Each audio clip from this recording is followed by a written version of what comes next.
Question क्या आपका प्राचीन भारतीय राजनीतिक चिंतन की विशेषताओं का वर्णन करना है। देखिए ऐसे ऐसे क्वेश्चन जब भी आपके एग्जाम में आते हैं ना तो उसका आंसर देना थोड़ा सा टफ हो जाता है, क्योंकि यहाँ पर जो है वो राजनीतिक थॉट के बारे में आपसे पूछा गया है। अब किस टाइम में किस तरीके से राजनीतिक थॉट होगा इसके बारे में आपको कम से कम समझ लेना है, तभी आप लिख पाओगे।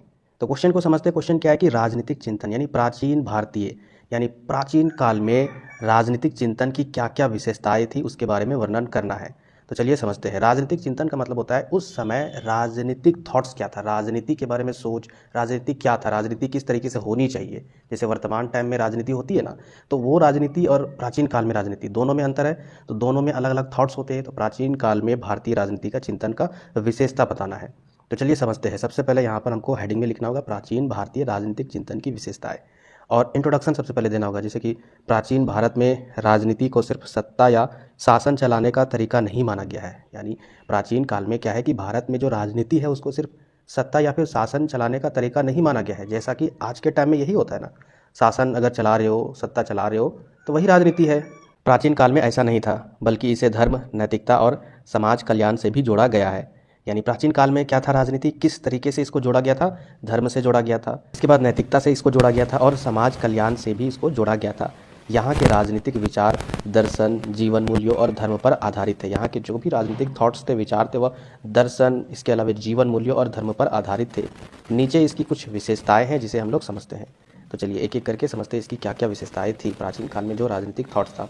सबसे पहला आपका धर्म आधारित शासन व्यवस्था, यानी प्राचीन काल में धर्म के आधार पर ही शासन व्यवस्था थी। जैसे कि प्राचीन भारतीय राजनीति में धर्म सबसे महत्वपूर्ण तत्व था। धर्म का मतलब सिर्फ धार्मिक नियम नहीं, बल्कि न्याय, कर्तव्य और नैतिकता था। यानी प्राचीन काल में धर्म का मतलब सिर्फ धार्मिक नियम कानून ही नहीं था, बल्कि उसमें न्याय व्यवस्था थी। इसके अलावा क्या क्या कर्तव्य आपके ऊपर है वो भी था। साथ ही साथ नैतिकता मतलब सही क्या करना है और गलत क्या करना है, किसके साथ सही करना है, किसके साथ गलत करना है, ये सारी चीज़ें थी। यानी इसका मतलब होता था राजा से अपेक्षा की जाती थी कि वह धार्मिक और नैतिक सिद्धांतों के अनुसार शासन करे, और राजा भी ऐसा होना चाहिए था उस समय के टाइम में जो धर्म के अनुसार ही सारा नियम कानून फॉलो करे। उदाहरण के लिए अगर बात करें, रामायण और महाभारत में धर्मराज या धर्म के अनुसार शासन करने वाले राजाओं का वर्णन है। यानी उदाहरण के तौर पर मैं इसलिए आपको बता रहा हूँ ताकि समझ में आए पॉइंट। जैसे कि रामायण और महाभारत में क्या है कि धर्मराज या फिर धर्म के अनुसार ही शासन करने वाले राजाओं का ही वर्णन है। धर्म को वो अधिक मान्यता देते थे। दूसरे नंबर की अगर बात करें, राजनीतिक थॉट्स जो प्राचीन काल में था उसकी क्या विशेषता है। राजा को ईश्वर का प्रतिनिधि नहीं सेवक माना गया है। यानी जो राजा होता था वह ईश्वर का प्रतिनिधि नहीं होता था, बल्कि वह सेवक था, जनता का। तो प्राचीन भारत में राजा को ईश्वर के रूप में नहीं बल्कि जनता का सेवक और रक्षक माना गया है। यानी जनता की रक्षा करने वाला, उसकी सेवा करने वाला। राजा का मुख्य कर्तव्य था प्रजा की रक्षा करना, न्याय देना और सुख सुविधा बढ़ाना। उदाहरण के लिए अगर बात करें, चाणक्य ने राजा प्रजा के बिना कुछ नहीं कहा है। चाणक्य का क्या थॉट्स था, उनका थॉट्स था, उनका सोच था, विचार था कि जो राजा है वो जनता के हितों के लिए सारा काम करे, प्रजा के लिए ही सारा कुछ करे। यानी राजा प्रजा के बिना कुछ नहीं है, इनका मानना था। तीसरे नंबर की अगर विशेषता की अगर बात करें, प्रजा और राजा के बीच संबंध नैतिकता पर आधारित था। यानी प्रजा यानी जनता और राजा दोनों के बीच में जो संबंध था वह नैतिकता पर ही आधारित था। कहने का मतलब है राजा का जनता के प्रति क्या दायित्व है, क्या कर्तव्य है, इन सभी चीज़ों के आधार पर ही संबंध था। राजा और प्रजा का रिश्ता कर्तव्य और उत्तरदायित्व पर आधारित होता था। यानी राजा और प्रजा का क्या कर्तव्य है, प्रजा का राजा के प्रति क्या कर्तव्य है, राजा का प्रजा के प्रति क्या कर्तव्य है, इसी आधार पर रिश्ता था। साथ ही साथ अगर राजा कुछ भी कर रहा है प्रजा के लिए तो उसके लिए वह उत्तरदायी होगा, यानी उसका जवाब देना होगा। अगर राजा अन्याय करता था या धर्म से हट जाता था तो प्रजा को उसे हटाने का भी अधिकार पूरे तरीके से था। चलिए नेक्स्ट पॉइंट की अगर बात करें, फोर्थ नंबर क्या है, राजधर्म का महत्व। यानी ये भी एक विशेषता थी। राजधर्म का अर्थ है राजा का धर्म यानी उसके कर्तव्य। यानी राजा का जो भी कर्तव्य था, किसके प्रति कर्तव्य होता है, आपको पता है कि प्रजा के प्रति, वो सारा राजधर्म ही कहलाता था। राजधर्म में न्याय, कर व्यवस्था, युद्ध नीति, दंड नीति और विदेश नीति जैसे बातों को शामिल किया गया है। राजा का न्यायप्रिय और दयालु और दूरदर्शिता होना चाहिए। यानी राजा किस तरीके से होना चाहिए, न्याय करने वाला होना चाहिए और दयालु भी होना चाहिए जनता के प्रति, और साथ ही साथ अपने प्रजा को आगे बढ़ाने के लिए उनकी सोच दूरदर्शिता होनी चाहिए। तो ये तो था आपका राजधर्म का महत्व। इसके बाद अगर नेक्स्ट की अगर बात करें, चाणक्य और मनु जैसे महान चिंतकों का योगदान। यानी प्राचीन काल में पॉलिटिकल थॉट्स में इन सभी का बहुत ज़्यादा योगदान था। चाणक्य यानी कौटिल्य के नाम से भी जाना जाता है। इन्होंने अर्थशास्त्र लिखा, जो राजनीति और प्रशासन की पुस्तक है। मनु ने मनुस्मृति में सामाजिक यानी समाज के बारे में बताया और राजनीतिक नियमों की चर्चा की। इन ग्रंथों में शासन, कर, दंड नीति, युद्ध और मंत्रियों की भूमिका जैसे विषय भी शामिल है। यानी चाणक्य और मनु ने दो ऐसे किताब लिखे जिनके आधार पर राजनीतिक प्रशासन व्यवस्था के बारे में जानकारी मिली, किस तरीके से वहाँ की प्रशासन व्यवस्था, राजनीतिक व्यवस्था होनी चाहिए। इसके बाद अगर बात करें 6वें नंबर की, तो यहाँ पर क्या लिखा हुआ है, सर्वजन हिताय सर्वजन सुखाय। इसका सिद्धांत, इसका मतलब क्या होता है, सभी जन के हितों के लिए कार्य करना और सभी जन के सुख के लिए कार्य करना, यानी जनता के लिए। भारतीय चिंतन में राजनीति का उद्देश्य केवल सत्ता नहीं था। भारतीय चिंतन में ऐसा नहीं कि सिर्फ सत्ता हासिल करने के लिए ही राजनीति का उद्देश्य था, बल्कि सभी लोगों का कल्याण था इसमें। राजा का काम था सबको सुख देना, शांति बनाए रखना और समाज में समरसता बढ़ाना, यही काम था।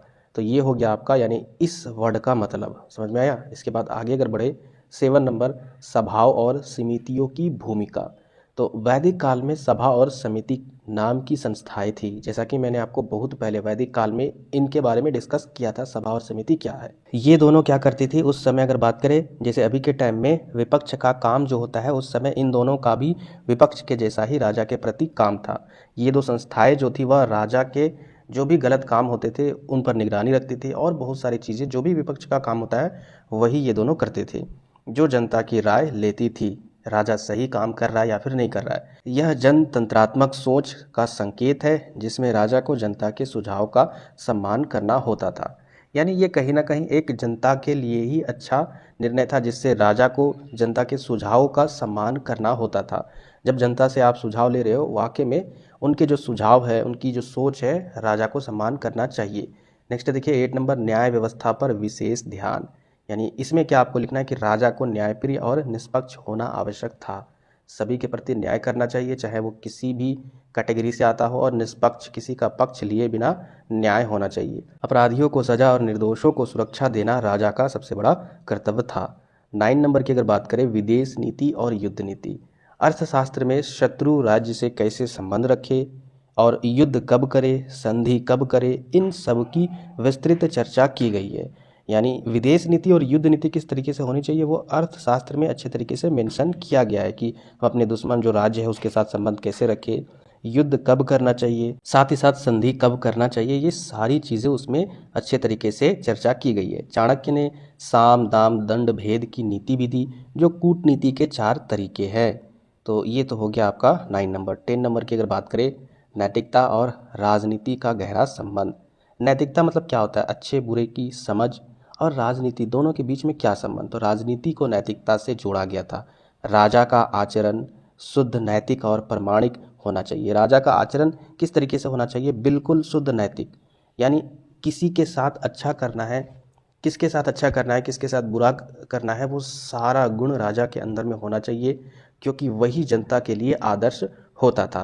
तो ये तो टोटल 10 पॉइंट हो गए जो विशेषता पॉलिटिकल थॉट्स यानी प्राचीन काल की, जिसे आप याद कर लीजिएगा, बहुत ही सिंपल है। निष्कर्ष की अगर बात करें, प्राचीन भारतीय राजनीतिक चिंतन सिर्फ सत्ता और शासन की बात नहीं करता था, बल्कि वह समाज, धर्म, नैतिकता और जन कल्याण से जुड़ा हुआ था। इसमें राजा का उद्देश्य प्रजा की सेवा करना और समाज में न्याय व शांति बनाए रखना था। देखिए, अगर आपको समझ में नहीं आ रहा है तो ऐसा मत समझिएगा कि हम आपको समझा नहीं पा रहे। आप किसी भी वीडियो को देखिएगा, आपको ऐसा ही लगेगा।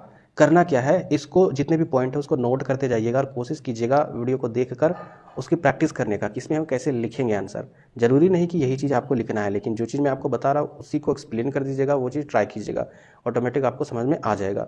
क्योंकि वाकई में ये पॉलिटिकल थॉट्स हो गए और जो भी चीज़ें हैं वो थोड़ा सा पॉलिटिकल साइंस में टफ हो जाता है। इसके बाद देखिए, प्राचीन भारतीय राजनीतिक विचार के स्रोतों का वर्णन करें। ये भी क्वेश्चन इंपॉर्टेंट है। यानी प्राचीन काल में जो राजनीतिक विचार था, तो वो विचार के क्या क्या स्रोत थे जो आज हम लोग पढ़ रहे हैं, कहाँ से हमें जानकारी मिली राजनीतिक विचार के बारे में, उसके बारे में वर्णन करना है। तो देखिए, यहाँ पर सबसे पहले इंट्रोडक्शन लिखना होगा, हेडिंग देकर, प्राचीन भारतीय राजनीतिक विचार के स्रोत। प्राचीन भारत में राजनीतिक विचार केवल किताबों या फिर नियमों में नहीं था, बल्कि धर्म, संस्कृति, समाज और इतिहास से जुड़ा हुआ था, जैसा कि अभी हमने पिछले वाले क्वेश्चन के आंसर में देखा। इन विचारों को समझने के लिए हमें उन स्रोतों को देखना पड़ता है जिसमें हमें इन विचारों की जानकारी मिलती है। तो एक एक करके समझते हैं। जैसे कि सबसे पहले जो आपका स्रोत आ जाता है वेद, जिसमें आपका टोटल 4 वेद था, ऋग्वेद, यजुर्वेद, सामवेद और अथर्ववेद। वेद प्राचीन भारत की सबसे पुरानी धार्मिक पुस्तक है। इसमें राजा, राज्य, सभा, समिति, धर्म, राजधर्म जैसे शब्दों का उल्लेख मिलता है। तो इस किताब से यानी ये जो स्रोत है इसमें भी क्या है, राजनीतिक विचार दिए गए हैं। जैसे कि राजा के बारे में लिखा है इसमें, राज्य, सभा, समिति, धर्म, राजधर्म, इन सभी शब्दों से उल्लेख किया गया है। ऋग्वेद में राजा के चुनाव और उसके कर्तव्यों का भी वर्णन मिलता है। ऋग्वेद में क्या होता है कि राजा का चुनाव कैसे होता था और उसके क्या क्या कर्तव्य है, उन सभी का वर्णन मिलता है। वेदों से हमें वैदिक काल की राजनीतिक व्यवस्था की जानकारी मिलती है।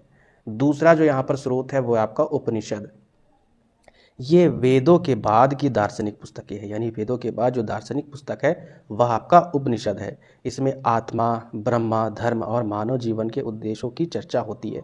आत्मा, ब्रह्मा, धर्म का क्या उद्देश्य है और मनुष्य के जीवन का क्या उद्देश्य है, उसकी चर्चा की गई है उपनिषद में। राजनीतिक दृष्टि से ये शासक के नैतिक आचरण और धर्म के महत्व को समझाते हैं। यानी राजनीतिक दृष्टि से राजा का यानी एक शासक का क्या नैतिक आचरण होना चाहिए, क्या स्वभाव होना चाहिए, उसका धर्म किस तरीके से होना चाहिए, इसके महत्व को वह उपनिषद के आधार पर बताता है। शासक को नैतिक और आध्यात्मिक दृष्टि से सशक्त बनाने में प्रेरणा देती है। तो ये तो हो गया उपनिषद जिसमें ये सारी चीज़ें दी गई थी। अब समझते हैं महाकाव्य जो आपका रामायण और महाभारत है। ये भी एक राजनीतिक विचार का एक स्रोत है। ये दो महान ग्रंथ केवल धार्मिक नहीं बल्कि राजनीतिक ज्ञान के भी स्रोत है। जैसे कि रामायण की अगर बात करें तो राम एक आदर्श राजा थे। उन्होंने राजधर्म का पालन किया और शासन में नैतिकता, न्याय और जन कल्याण को महत्व दिया। देखिए, राम के जैसा अगर देखा जाए तो कोई भी राजा ना आज तक रहा है, ना ही कोई पुरुष रहा है। पुरुषों में भी उत्तम है और राजाओं में भी एक आदर्श राजा थे। और उनकी जो नैतिकता थी, न्याय और जन कल्याण, वो किस तरीके से दिखता है वो रामायण के सीरीज में आपको अच्छे तरीके से उभर कर मिलेगा। तो ये तो हो गया आपका रामायण। उसके बाद महाभारत की अगर बात करें, इसमें धर्म, युद्ध नीति, राज्य व्यवस्था और कूटनीति की जानकारी मिलती है। रामायण में हमने क्या देखा कि एक आदर्श राजा किस तरीके से होता है, राम के द्वारा हमने देखा। महाभारत में हम लोग क्या देख रहे हैं, क्या समझ रहे हैं कि इसमें धर्म, युद्ध नीति, राज्य व्यवस्था और कूटनीति किस तरीके से उस टाइम में थी, उसकी जानकारी हमें मिलती है। ये ग्रंथ राजा और प्रजा दोनों के लिए आचरण के नियम को बताता है। फोर्थ नंबर की अगर बात करें, स्मृतियाँ, जैसे कि मनुस्मृति या फिर याज्ञवल्क्य स्मृति। स्मृतियाँ सामाजिक और कानूनी नियमों का संग्रह है। यानी स्मृतियों में क्या चीज़ बताया गया है कि समाज में किस तरीके से नियम और कानून है, उसका संग्रह मिलता है। प्राचीन काल में समझ में आया ना, प्राचीन काल में समाज में किस तरीके से कानून व्यवस्था थी, नियम था, उन सभी चीज़ों के बारे में बताई गई है। मनुस्मृति में शासन के कर्तव्यों, न्याय प्रणाली, दंड नीति, कर प्रणाली आदि की भी चर्चा है। यह कानून और शासन की व्यवस्था को स्पष्ट करती है। मनुस्मृति में ही ना समाज को चार भागों में बांटा गया था, 4 वर्णों में। चलिए आगे देखते हैं। नेक्स्ट आपका बौद्ध और जैन साहित्य। ये भी एक प्राचीन ग्रंथ है। इन ग्रंथों में भी तत्कालीन राजाओं, शासन व्यवस्था और नैतिक राजनीति का वर्णन है। बौद्ध ग्रंथों में राजा अशोक के धर्म आधारित शासन की जानकारी मिलती है। राजा अशोक ने किस तरीके से धर्म के आधार पर शासन व्यवस्था को चलाया, राजनीतिक व्यवस्था को चलाया, उसकी जानकारी भी मिलती है। ये अहिंसा, करुणा और प्रजा की भलाई पर भी आधारित राजनीति को दर्शाती है।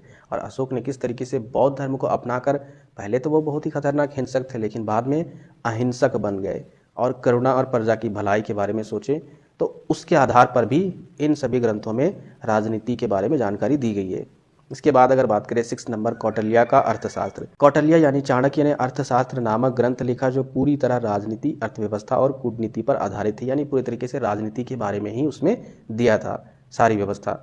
इसमें राजा के गुण कैसे होने चाहिए, राजा, प्रशासन व्यवस्था के बारे में बताया गया, कर नीति, गुप्तचरी, युद्ध नीति, कूटनीति आदि पर गहराई से चर्चा की गई है। यह ग्रंथ आज भी राजनीतिक विज्ञान का आधार माना जाता है। इसके बाद अगर बात करें 7 नंबर, पुराण, जैसे कि विष्णु पुराण या फिर भागवत पुराण। इसमें क्या है कि पुराणों में भी शासन, धर्म, राजा की भूमिका, न्याय और सामाजिक व्यवस्था का वर्णन है। विष्णु पुराण में आदर्श राजा के लक्षण बताए गए हैं। विष्णु पुराण में क्या मेंशन है कि आदर्श राजा किस तरीके से होता है, उसके क्या क्या लक्षण होते हैं, उसके बारे में बताया गया है। नैतिक शासन की भावना को बढ़ावा देते हैं और एक बेहतर शासन को बढ़ावा देने के लिए ये एक अच्छा स्रोत है पुराण। इसके बाद अगर बात करें नेक्स्ट आपका 8 नंबर, इतिहास, जैसे कि मेगास्थनीज की इंडिका या फिर विदेशी यात्रियों के जो भी वर्णन है वो भी तो एक कहीं ना कहीं राजनीतिक थॉट्स, राजनीतिक विचार का क्या है आपका स्रोत। विदेशी यात्रियों ने भारत की शासन व्यवस्था और सामाजिक जीवन का वर्णन किया है, और विदेशी यात्रियों ने भी भारत में किस तरीके से शासन व्यवस्था थी, सामाजिक जीवन उस समय किस तरीके से समाज का जीवन था, इसके बारे में एक्सप्लेन किया है, जिनमें आपका मेगास्थनीज, फाहियान, वेनसांग जैसे यात्रियों ने मौर्य और गुप्त शासन की सराहना की। बाहरी दृष्टिकोण से हमें भारत की राजनीति की सच्ची तस्वीर मिलती है। यानी इन सभी स्रोतों में, ये जो यहाँ पर स्रोत मिलता है, इसमें यही चीज़ मेंशन है कि बाहरी दृष्टिकोण में हमें भारत की राजनीति की सच्ची तस्वीर मिलती है। बाकी ओवरऑल निष्कर्ष के तौर पर आपको लिख देना है कि प्राचीन भारतीय राजनीतिक विचार के स्रोत बहुत विविध और गहरे हैं। यानी प्राचीन भारतीय राजनीतिक विचार के जो स्रोत है, अभी हमने अलग अलग स्रोत पढ़ा, तो उनमें जो है वो विविधता है, अलग, ऐसा नहीं कि सब में मिलता जुलता है, अलग अलग उसमें जानकारी दी गई है, कुछ कुछ चीज़ें कॉमन है। वेदों से लेकर महाकाव्यों, स्मृतियों, दर्शन और चाणक्य जैसे विद्वानों के ग्रंथों तक सभी ने भारतीय राजनीति की नींव रखी। इन स्रोतों ने राजनीति को केवल सत्ता नहीं बल्कि एक धार्मिक, नैतिक और समाज कल्याणकारी कार्य माना है। तो ओवरऑल ये आपको निष्कर्ष लिख देना है, आप चाहो अपने से भी लिख सकते हो। अब थोड़ा सा मैं आपको ट्रिक बताता हूँ, जितने स्रोत है कम से कम आपको 6-7 स्रोत याद कर लेना है। याद करने के बाद अगर भूल जाते हो एग्जाम में, तो सभी स्रोतों में क्या मेंशन है कि राजा कैसा होना चाहिए, उस समय राजा प्रजा के भलाई के लिए बारे में सोचे। और मतलब कहने का मतलब, अगर आप पढ़िएगा सभी स्रोत में जो राजनीतिक थॉट्स है वो थोड़ा सा कॉमन आपको जरूर मिलेगा, तो वो कॉमन पॉइंट्स पकड़ लीजिएगा और उसी तरीके से एक्सप्लेन कर देना है। नेक्स्ट क्वेश्चन क्या आपका, वैदिक साहित्य के अर्थ, प्रकार और महत्व की व्याख्या करें। यानी वैदिक काल में कौन कौन से साहित्य उभर कर आए थे, तो उसके अर्थ के बारे में आपको बताना है, प्रकार के बारे में बताना है और महत्व की व्याख्या करना है। तो समझते हैं सबसे पहले वैदिक साहित्य का अर्थ। वैदिक साहित्य उन पुराने ग्रंथों और किताबों को कहते हैं जो ऋषियों मुनियों द्वारा हजारों साल पहले, यानी ऋषि मुनि द्वारा हजारों साल पहले संस्कृत भाषा में लिखे गए थे। या फिर ये भी बोल सकते हो वैदिक काल में, यानी वैदिक काल भी एक समय बताता है कि हाँ वैदिक काल हजारों साल पहले की बात बोली जा रही है। यानी वैदिक काल में या फिर हजारों साल पहले संस्कृत भाषा में जो ऋषि मुनि द्वारा लिखी गई थी, वही क्या कहलाती है, वैदिक साहित्य। ये ग्रंथ हमें प्राचीन भारत का ज्ञान, धर्म, समाज और पूजा पद्धति, शिक्षा, राजनीति और जीवन शैली के बारे में जानकारी देती है। तो उसे ही क्या कहते हैं, वैदिक साहित्य कहते हैं। इसके बाद हम लोग समझते हैं वैदिक साहित्य के प्रकार, और बहुत ही सिंपल भाषा में है, टेंशन लेने की ज़रूरत नहीं है कि समझ में नहीं आ रहा है। सबसे पहले यहाँ पर समझते हैं संहिता। याद रखिएगा वैदिक साहित्य 4 तरह के होते हैं, जिनमें से पहला आपका संहिता। अब संहिता क्या होता है वो समझिए, यह मंत्रों का संग्रह होता है। यानी इसमें ये जो साहित्य है ना, वैदिक साहित्य कहने का मतलब ग्रंथ ही होता है, जो किताब होता है। तो इसमें क्या है कि मंत्रों का संग्रह होता है, यानी इसमें मंत्र लिखे हुए हैं, इसमें भगवान की प्रार्थना और यज्ञ के मंत्र लिखे होते हैं। उदाहरण के तौर पर अगर बात करें, जैसे कि ऋग्वेद, देवताओं की तारीफ के मंत्र इसमें मेंशन है। इसके अलावा यजुर्वेद, इसमें यज्ञ में बोले जाने वाले जो मंत्र होते हैं वो सारी मंत्र इसमें लिखी गई है। इसके अलावा अगर बात करें सामवेद, इसमें क्या है कि गा कर बोले जाने वाले जो मंत्र है वो इसमें मेंशन है। ठीक है, तो इसी तरीके से अगर अथर्ववेद की अगर बात करें तो इसमें घरेलू उपाय या फिर दवा और टोने टोटके, यानी जो जादू टोना होता है उसके मंत्र इसमें सम्मिलित है। तो ये तो हो गया पहला जो प्रकार है, ठीक है, वैदिक साहित्य में जो आपका संहिता है, इसके अंतर्गत में आपका मंत्र जो लिखे गए हैं, जिनमें टोटल 4 वेदों में बांटा गया है, वो सारा हमने आपको बता दिया। अब समझते हैं ब्राह्मण। अब ये ब्राह्मण जो साहित्य है वो क्या है, तो इसमें बताया गया है कि कौन सा यज्ञ कैसे करना है, यज्ञों के बारे में जानकारी दी गई है। अलग अलग यज्ञ होते हैं, तो कौन सा किस तरीके से करना चाहिए उनके बारे में बताया गया है। यज्ञ और पूजा के नियम समझाए गए हैं, यानी यज्ञ और पूजा से नियम कानून इसमें लिखी गई है। समझ में आया? आप इसको एक्सप्लेन कर दीजिएगा, थोड़ा सा और बढ़ाकर लिख दीजिएगा अपनी भाषा में, मैं आपको कंसेप्ट क्लियर करना चाहता हूँ। इसके बाद तीसरा जो यहाँ पर प्रकार है वो आपका आरण्यक। आरण्यक क्या होता है, तो ये ग्रंथ जंगल में बैठकर ध्यान लगाने वाले के लिए थे। यानी ये जो ग्रंथ है वह जंगल में बैठ लीजिए और इस ग्रंथ को खोल लीजिए और इसको पढ़िए और ध्यान लगाइए। ठीक है, उससे रिलेटेड चीज़ें थी। इसमें यज्ञ, पूजा और गहरा मतलब बताया गया, यानी यज्ञ और पूजा जो होती है उसका जो गहरा मीनिंग होता है, गहराई से लोग यज्ञ करते हैं और पूजा करते हैं, तो उसका मेन रीज़न क्या होता है। उदाहरण के तौर पर अगर बात करूँ, जो तपस्वी लोग होते हैं, तपस्या करते हैं ना जंगलों में जाकर, और उनको फिर वरदान मिलता है, तो वो इन्हीं आरानायक ग्रंथों के द्वारा ही करते हैं। अब उनके पास नहीं होता है तो वो सारे मंत्र, यज्ञ वगैरह वो सारा कुछ जानते हैं। ठीक है, इसके बाद 4th नंबर की अगर बात करें, उपनिषद। ये भी एक वैदिक साहित्य है। तो इसमें आत्मा, परमात्मा और जीवन का सच बताया गया है। ये ज्ञान की किताबें हैं जो सोचने और समझने में मदद करती है। यानी इसमें क्या है, इसके अंतर्गत में उपनिषद में आत्मा, परमात्मा, जीवन का जो सच है, किस तरीके से लोगों को जीना चाहिए, वो सारी चीज़ें इसमें बताई गई है। ठीक है, सोचने और समझने में यह मदद भी करती है। इसके बाद अगर बात करें वैदिक साहित्य का महत्व, ये तो हो गया आपका टोटल 4 प्रकार के वैदिक साहित्य, समझ में आ गया। इसके बाद हम लोग बात कर लेते हैं वैदिक साहित्य का महत्व, क्या होता है इसका महत्व। तो इसका जो महत्व है वो धार्मिक चीज़ों में बहुत ज़्यादा होता है, जैसे कि पूजा पाठ और यज्ञ करने में मंत्र और तरीके सही से लिए जाते हैं। यानी अगर आपको पूजा पाठ करना है, किस तरीके से करना है, किस तरीके का पूजा पाठ होता है, क्या नियम कानून होता है, इसमें बहुत ज़्यादा हेल्प करती है। इसके अलावा हिंदू धर्म की जड़ें यहीं से शुरू होती है, यानी जो बेसिक चीज़ें हैं हिंदू धर्म की वह यहीं से शुरू होती है। इसके बाद अगर बात करें अगला जो महत्व है वो आपका समाज की जानकारी, यानी इन ग्रंथों के द्वारा, ये जो साहित्य है वैदिक साहित्य, इनके द्वारा सामाजिक जानकारी भी मिलती है, यानी पुराने ज़माने के लोगों का रहन सहन, शादी ब्याह, पढ़ाई, कामकाज कैसे होता था, इसकी जानकारी भी मिलती है। इसके बाद अगर नेक्स्ट अगर बात करें ज्ञान और सोच का खजाना, इसमें भी महत्व है। अब इसमें ज्ञान और सोच का खजाना में क्या महत्व है, तो इसमें बताया गया है कि आत्मा क्या है, भगवान कौन है और मोक्ष कैसे मिलता है। ठीक है, तो इससे क्या होता है, सोचने और समझने की ताकत मिलती है। जब सोचने और समझने की ताकत मिलती है, आपके अंदर नॉलेज होता है, तो कहने का मतलब है वही चीज़ यहाँ पर मेंशन है, सोच और ज्ञान का खजाना, यानी आपके अंदर डेवलपमेंट होता है। इसके बाद अगर बात करें इतिहास का आईना, देखिए वैदिक साहित्य एक ऐसा स्रोत है जिससे इतिहास के बारे में भी पता चलता है। तो वैदिक साहित्य से पता चलता है कि उस ज़माने के लोग क्या सोचते थे, क्या खाते थे, कैसे रहते थे, किस तरीके से उनकी सामाजिक व्यवस्था थी, किस तरीके से उनकी संस्कृति थी, किस तरीके से उनका कामकाज था, किस तरीके से वो अपना आर्थिक व्यवस्था चलाते थे, ये सारा कुछ पता चलता है। इसके बाद अगर बात करें भाषा और कविता का खजाना, तो इसमें संस्कृत भाषा की बहुत सुंदर कविताएं लिखी गई है और शुद्धता देखने को मिलती है। इसमें बहुत सारी चीज़ें लिखी गई है, कहानी लिखी गई है, कविताएं लिखी गई है, इतिहास के बारे में लिखी गई है। तो इसमें इसीलिए बोला गया कि भाषा और कविता का खजाना इसमें मेंशन है, जिसे आज के टाइम में उसका ट्रांसलेशन करके लोग अलग अलग कविताएं और अलग अलग कहानियों के किताबें लिख रहे हैं। बाकी निष्कर्ष के तौर पर आपको यही लिख देना है कि वैदिक साहित्य हमारे देश की सबसे पुरानी और अमूल्य विरासत है, जो धर्म, ज्ञान, समाज और इतिहास का सबका यह खजाना है। इसके बाद अगर आगे बढ़ते हैं नेक्स्ट क्वेश्चन, और देखिए, और ये जो क्वेश्चन है वो आपका 80% चांस है कि 5 नंबर में आ सकता है। ठीक है, 20% ही चांस है कि आपका 15 नंबर में आएगा। ये भी क्वेश्चन जो आपका राजनीतिक चिंतन है, ठीक है, यानी राजनीतिक चिंतन का अर्थ, प्रकार और महत्व का वर्णन करना है, ये भी हो सकता है कि आपके एग्जाम में 5 नंबर में आ जाए, लेकिन मैक्सिमम चांस है कि ये 15 नंबर में भी आ सकता है। तो राजनीतिक चिंतन का मतलब क्या होता है, तो देखिए राजनीतिक चिंतन का मतलब राज्य, सरकार, शक्ति, कानून, न्याय, राजा, प्रजा और शासन से जुड़ी बातों पर सोच विचार करना और उन पर अपने विचार बताना ही राजनीतिक चिंतन कहलाता है। यानी राज्य या फिर सरकार की जो शक्तियाँ है, जनता के जो अधिकार है, कानून है, नियम है, न्याय व्यवस्था कैसी होनी चाहिए, राजा कैसा होना चाहिए, प्रजा को क्या मिल रहा है, क्या नहीं मिल रहा है, शासन व्यवस्था कैसी है, इन सभी चीज़ों के बारे में जो सोच विचार किया जाता है, चिंतन किया जाता है, मंथन किया जाता है, उसी को ही राजनीतिक चिंतन कहते हैं। जैसे कि अगर हम लोग यहाँ पर कुछ सवाल अगर करें, अच्छा राजा कौन होता है, ठीक है, राज्य का काम क्या है भाई, जनता के अधिकार क्या है, न्याय कैसा होना चाहिए, इन सभी सवालों पर जो विचार किए जाते हैं उन्हें ही राजनीतिक चिंतन कहते हैं। तो उम्मीद करते हैं कि राजनीतिक चिंतन आप लोग समझ गए होंगे। अब समझते हैं राजनीतिक चिंतन के प्रकार क्या क्या होते हैं। तो पहला जो प्रकार है वह प्राचीन राजनीतिक चिंतन, यानी प्राचीन काल में किस तरीके से राजनीतिक चिंतन था, वहाँ के टाइम में क्या था पॉलिटिकल थॉट्स।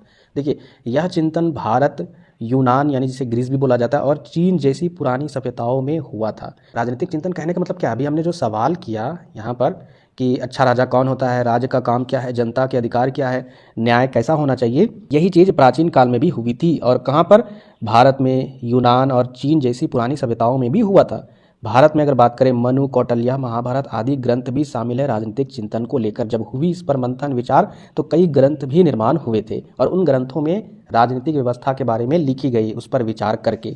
और इस ग्रंथों में वही चीज़ ना मिलता है कि राजा कैसा होना चाहिए, राजा का काम कैसा होना चाहिए, राजा किस तरीके से काम करेगा, जनता के लिए क्या क्या करना है, सारा नियम कानून मेंशन है। यूनान में सुकरात, प्लेटो, अरस्तु जैसे विचारक यहाँ पर उभर कर आए। इसमें राजा, धर्म, न्याय और समाज व्यवस्था पर विचार किया गया। ये तो हो गया प्राचीन के टाइम में। इसके बाद अगर बात करते हैं मध्यकालीन राजनीतिक चिंतन में, तो इस समय धर्म का राजनीति पर बड़ा असर था। मध्यकालीन के टाइम में धर्म की राजनीति बहुत तेज़ी से फैल रही थी और इसका असर था। चर्च, इस्लाम और धर्म गुरुओं के विचारों ने शासक को प्रभावित किया, और जो भी अलग अलग धर्म के जो धर्म गुरु थे उनके जो विचार थे वह शासन व्यवस्था को उस समय के टाइम में बहुत ज़्यादा प्रभावित किया, यानी इफेक्ट किया। ये तो हो गया मध्यकालीन के टाइम में। इसके बाद आधुनिक राजनीतिक चिंतन की अगर बात करें आज के टाइम में, तो इसमें जनता के अधिकार, जैसे मौलिक अधिकार है ना जनता का, लोकतंत्र यानी राजतंत्र खत्म हो चुका आज के टाइम में, स्वतंत्रता, समानता और राज्य का विकास जैसे विषयों पर विचार किया गया। अब इसमें प्रमुख विचारक कौन है, तो हॉब्स है, लॉक है, रूसो है, मार्क्स है, गांधी जी, ये सारे इन्होंने अलग अलग तर्क दिए, अलग अलग इन्होंने किताबें लिखी आधुनिक राजनीतिक चिंतन को लेकर। अब समझते हैं भारतीय राजनीतिक चिंतन, जो आपका 4th नंबर है। तो भारत में महाभारत, रामायण, वेद, कौटिल्य का अर्थशास्त्र, बुद्ध और गांधी जी जैसे विचारकों ने राजनीतिक चिंतन को लेकर आकार दिया और अलग अलग समय में अलग अलग भारत की राजनीतिक चिंतन या फिर विचार थी। प्राचीन काल में अलग था, मध्यकालीन में धर्म से रिलेटेड था, आधुनिक के टाइम में स्वतंत्रता, गणतंत्र, समानता और देश के विकास से रिलेटेड था। ये भी आप यहाँ पर मेंशन कर दीजिएगा। तो ये आपका भारतीय राजनीतिक चिंतन हो गया। इसके बाद हम लोग समझेंगे राजनीतिक चिंतन का महत्व क्या होता है। तो देखिए, यह हमें शासन प्रणाली को समझने में मदद करता है। बिल्कुल, शासन व्यवस्था किस तरीके से है, किस तरीके से चलाना है, किस तरीके से काम करना है, कैसी शासन व्यवस्था होनी चाहिए, ये राजनीतिक चिंतन के द्वारा ही पता चलता है। इसमें हमें पता चलता है कि राज्य कैसे बनता है और कैसे चलता है। यह हमें जनता और राजा यानी सरकार, जनता और सरकार के अधिकार और कर्तव्य बताता है। सरकार का क्या अधिकार है, कितना उसको शक्ति दिया जाए, और जनता का क्या अधिकार है, ये भी हमें जानकारी मिलती है। इसके अलावा यह न्याय, स्वतंत्रता, समानता और लोकतंत्र जैसे मूल्यों को भी समझाता है। 5 नंबर की अगर बात करें, यह नागरिकों को अपने अधिकारों और कर्तव्यों के प्रति जागरूक बनाता है। इसमें हमें समाज और न्यायपूर्ण और संगठित बनाने में मदद मिलती है, यानी इससे हमें समाज को न्याय दिलाने में और समाज को एक करने में भी मदद मिलती है। यह वर्तमान की समस्याओं को समझने और समाधान सोचने में भी मदद करता है। ठीक है, तो ये तो हो गया आपका महत्व राजनीतिक चिंतन का। अब समझते हैं निष्कर्ष। तो निष्कर्ष के तौर पर आपको लिखना है कि राजनीतिक चिंतन सिर्फ राजाओं और सरकार की बातों को नहीं करता है। कहने का मतलब जो राजनीतिक चिंतन है वो सिर्फ राजाओं और सरकार की बातें नहीं करता है, यह हर उस व्यक्ति से जुड़ा है जो समाज में रहता है। यह हमें बताता है कि एक अच्छा समाज और अच्छी सरकार कैसी होनी चाहिए। इसलिए राजनीतिक चिंतन का अध्ययन बहुत जरूरी और उपयोगी है।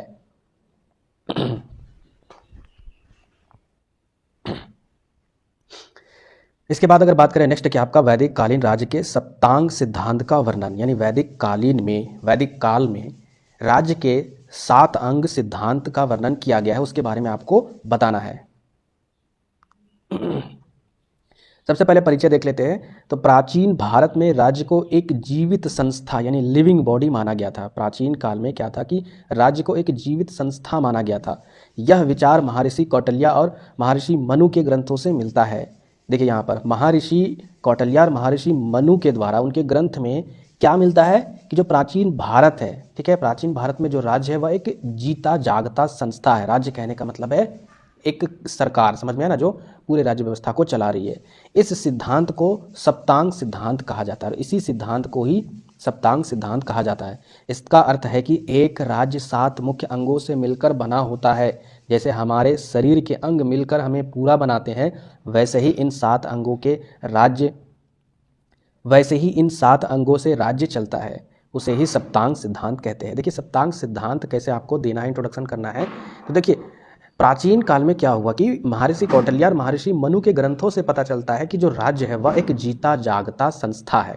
और जीता जागता संस्था, जैसे जीता जागता व्यक्ति जो है उसका शरीर कई अंगों से मिलकर बना है, उसी तरीके से जो जीता जागता संस्था है, या फिर अगर बोला जाए जो सप्तांग सिद्धांत है, वह टोटल 7 अंगों से मिलकर बना है। यानी राज्य ही 7 अंगों से मिलकर बना है, ठीक है, जो जीता जाता संस्था है।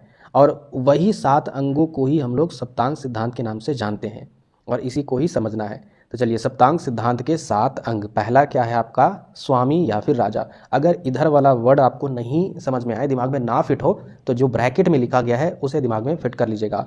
पहला जो अंग है वो आपका राजा। कॉपी में क्या कीजिए, सबसे पहले ऊपर में लिखिए यहाँ पर राजा, ठीक है। उस तरीके से इसे आप ब्रैकेट में कुछ अपनी भाषा में एक्सप्लेन कर दीजिए जो आपको यहाँ से समझ में आ जाए।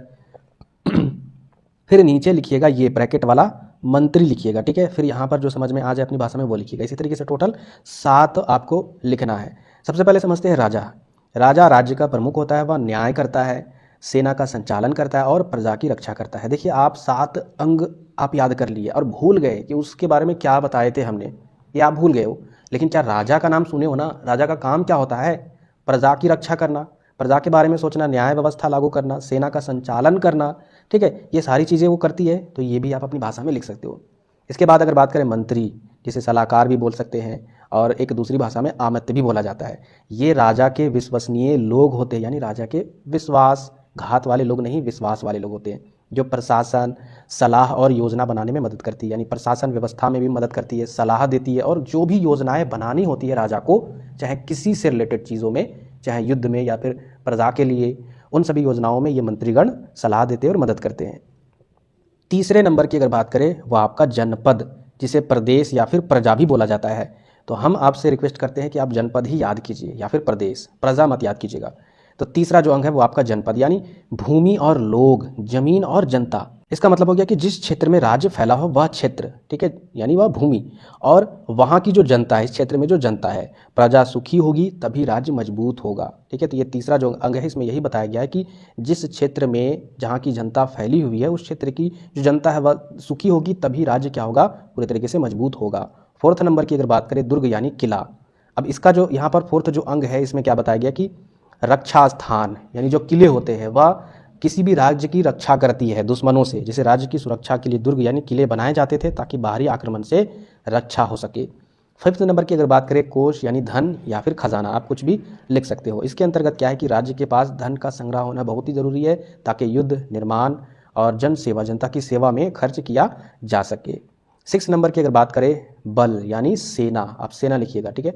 सेना राज्य की बाहरी और आंतरिक सुरक्षा के लिए सबसे जरूरी चीज़ है। यह राजा की शक्ति को प्रतीक है, यह राजा की शक्ति का प्रतीक है, पूरे राज्य को सुरक्षा प्रदान करती है सेना।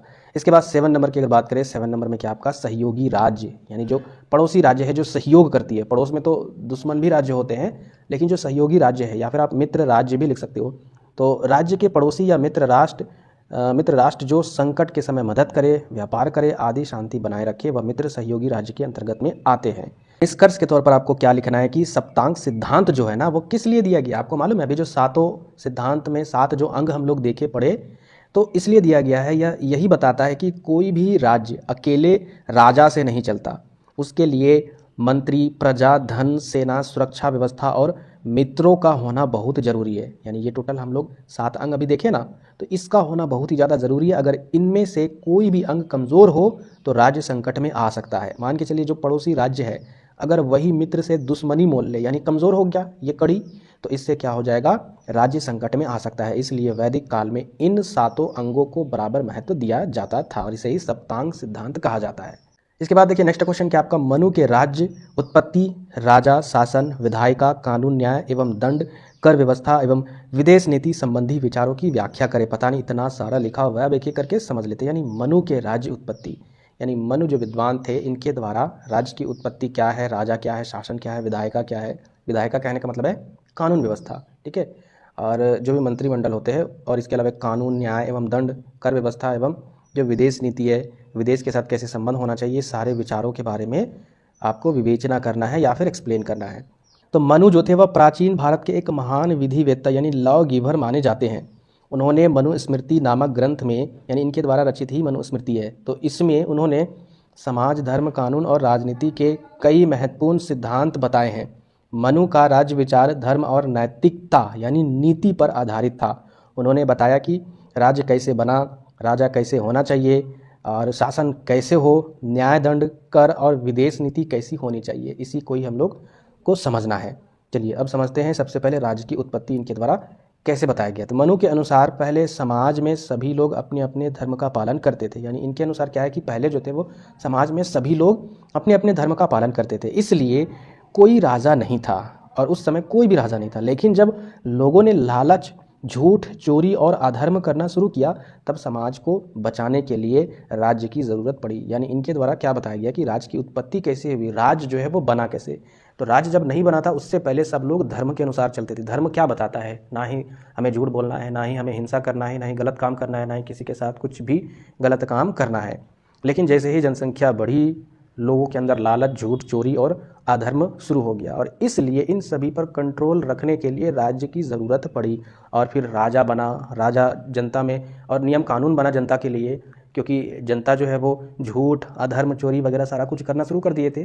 तो इस तरीके से राज्य की उत्पत्ति हुई। यानी ओवरऑल हम लोग बोल सकते हैं कि राज्य की उत्पत्ति लोगों को अधर्म और अन्याय से बचाने के लिए ही हुई थी। आगे बढ़ते हैं, नेक्स्ट आपका राजा का विचार। अब मनु के अनुसार राजा ईश्वर का प्रतिनिधि होता था। मनु के अनुसार क्या बताया गया, राजा जो है वह ईश्वर का प्रतिनिधि होता है, उसे धर्म के अनुसार ही शासन करना चाहिए। राजा को बलवान, बुद्धिमान और न्यायप्रिय होना चाहिए। राजा का मुख्य कर्तव्य प्रजा की रक्षा ही करना है। इसमें यहाँ पर 2-3 बातें आपको लिखनी है कि राजा का विचार कैसा होना चाहिए, उसका कंसेप्ट कैसा होना चाहिए। तो मनु के अनुसार राजा का डेफिनेशन यही बताया गया है कि राजा जो है वो ईश्वर का प्रतिनिधि है, इसलिए उसे धर्म के अनुसार ही शासन करना चाहिए, सारा शासन व्यवस्था चलाना चाहिए। धर्म को हट कर कोई भी शासन व्यवस्था नहीं चलाना है, और साथ ही साथ बलवान, बुद्धिमान और न्यायप्रिय होना चाहिए राजा। राजा का मुख्य कर्तव्य प्रजा की रक्षा करना है। ये तो हो गया राजा का विचार। अब समझते हैं शासन व्यवस्था, इनके द्वारा क्या बताया गया, कैसी होनी चाहिए शासन व्यवस्था। मनु के अनुसार शासन में राजा अकेला नहीं होता है। मनु के अनुसार जो शासन होता है ना, शासन जो मतलब कहने का मतलब एक राज्य शासन व्यवस्था, ठीक है, तो वो जो शासन व्यवस्था है उसमें राजा अकेला नहीं होता है, सिर्फ राजा ही नहीं होता है, उसे योग्य मंत्रियों की सहायता लेनी पड़ती है।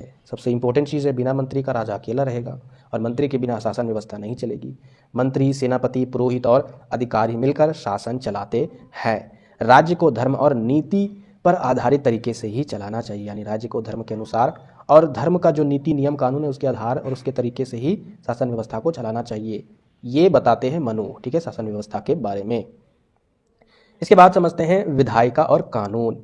मनु के अनुसार कानून वेदों, धर्मशास्त्रों और अच्छी परंपराओं पर आधारित होनी चाहिए। मनु का कहना है कि जो शासन व्यवस्था में, जो राज्य व्यवस्था में कानून व्यवस्था अगर आपको लागू करना है, विधि विधान जो भी नियम कानून अगर लागू करना है, तो वह वेदों के द्वारा आप जो भी उसमें नियम कानून है उससे कीजिए, या फिर धर्मशास्त्र जो भी है उसके द्वारा आप अच्छी परंपराओं पर आधारित जो नियम कानून है उसको आप लागू कीजिए, ठीक है। राजा को खुद कोई कानून अपनी मर्जी से नहीं बनाना चाहिए, बल्कि धर्मशास्त्र का ही पालन करना चाहिए।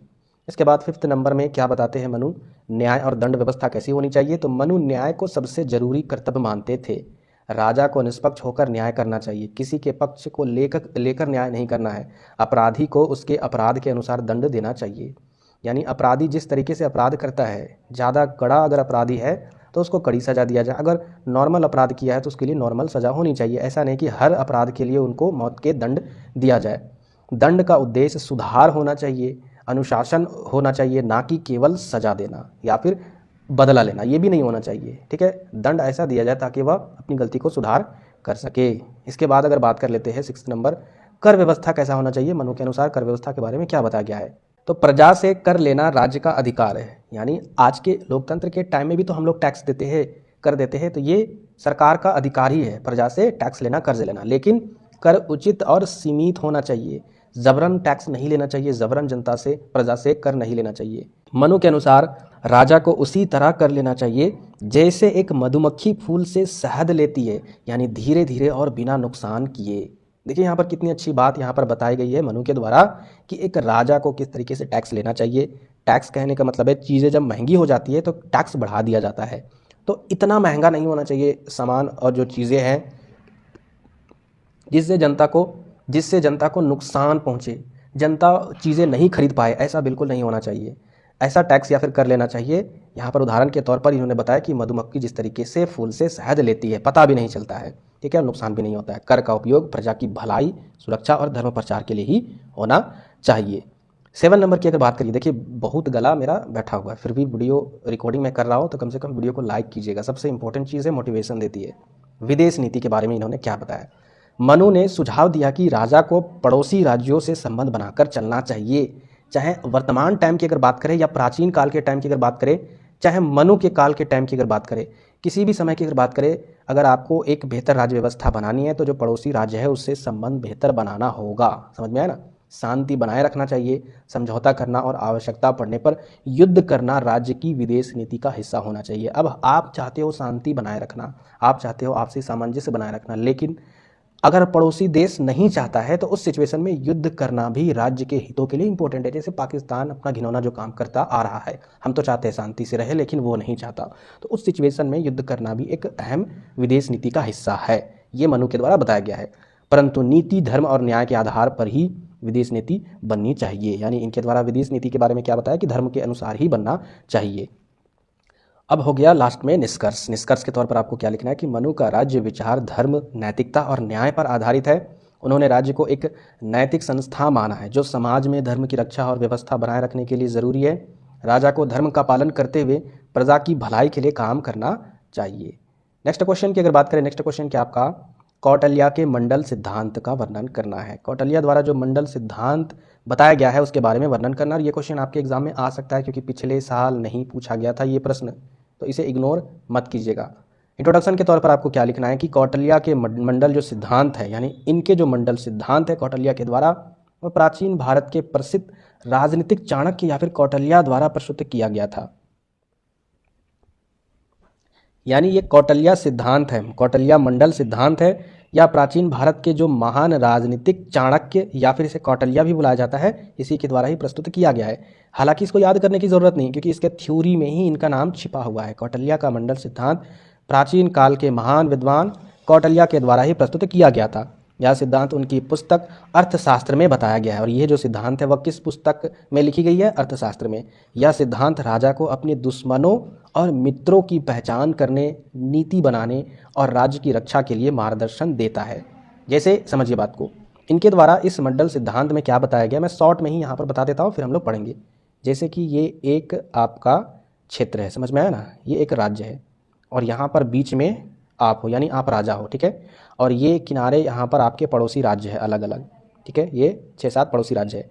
तो आपके द्वारा ये जो पड़ोसी राज्य है ये मित्र हो सकता है, या फिर ये इनके शत्रु हो सकते हैं, या फिर यहाँ पर ये भी इनके शत्रु हो सकते हैं। तो इस तरीके से आपको इन पड़ोसी राज्यों के द्वारा किस तरीके से संबंध स्थापित करना है, किस तरीके से उनके साथ व्यवहार करना है, क्या नहीं करना है, वो सारे नियम कानून कौटिल्य ने इस मंडल सिद्धांत में दिया है। समझ में आया ना? तो इसी को ही पढ़ना है। चलिए समझते हैं। तो मंडल सिद्धांत का अर्थ क्या होता है कि राजा का सबसे करीबी राज्य उसका सबसे बड़ा दुश्मन होता है। जैसे भारत की ही अगर बात करें, भारत का सबसे करीबी जो राज्य है पाकिस्तान, ठीक है, देश, पड़ोसी देश है। और जो भी पड़ोसी देश है, चाहे चीन को ही ले लो, अक्सर जो पड़ोसी देश होता है वह शत्रु होता है, दुश्मन होता है। और दुश्मन का जो दुश्मन होता है वह राजा का मित्र होता है। अब जैसे चाइना का दुश्मन कौन है? अमेरिका। तो हो सकता है वो हमारा दोस्त है, हालांकि तो है नहीं, लेकिन कहीं ना कहीं वो अगर कहीं ना कहीं दुश्मन का जो दुश्मन होता है वह हमारा मित्र ही होता है। यानी कोई भी राज्य अपने आसपास के राज्यों से घिरा होता है। कोई भी जो राज्य होता है, ठीक है, ये एक राज्य है, वह अपने आसपास पड़ोसी राज्यों से घिरा होता है।